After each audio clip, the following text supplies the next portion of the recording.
Call me Mercedes.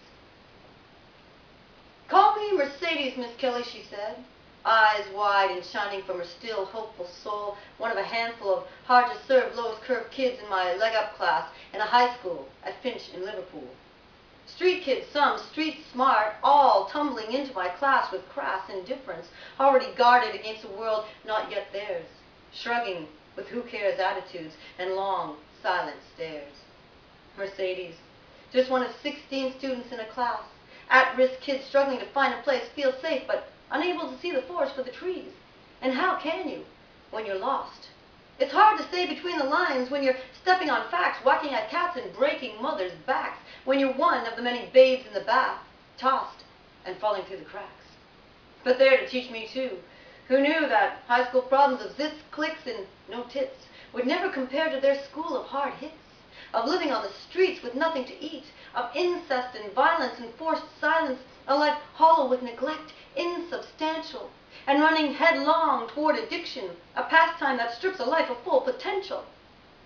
Call me Mercedes, Miss Kelly, she said, and knowing Amanda had been raped, her mind self recreated, her once being assassinated, her slight body impregnated, and left with an STD, just for fun, and one of 16 kids sitting in a chair not quite there, and waiting to be taught what?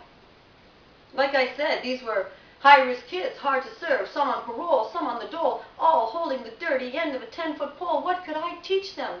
Shakespearean sonnets and active verbs made no sense. They're past 2 tenths to teach past tense. Teachers' college hadn't prepared me for this. In Scarborough, at Liverpool, and Finch, a class of kids at high risk. Where's the curriculum for this?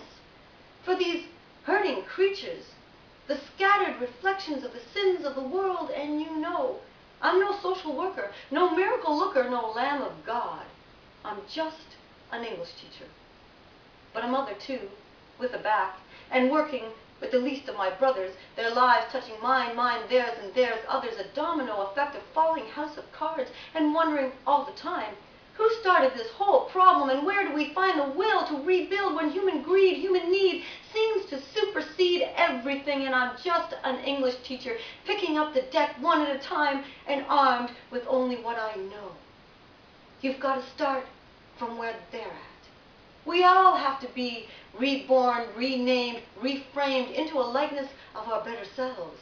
And at 16, Amanda had to find herself, love herself, and start all over again with a new name, a new being, carrying her hopeful soul in a battered bag to high school classes she better not skip. God forbid. Call me Mercedes, Miss Kelly, she said. So I did.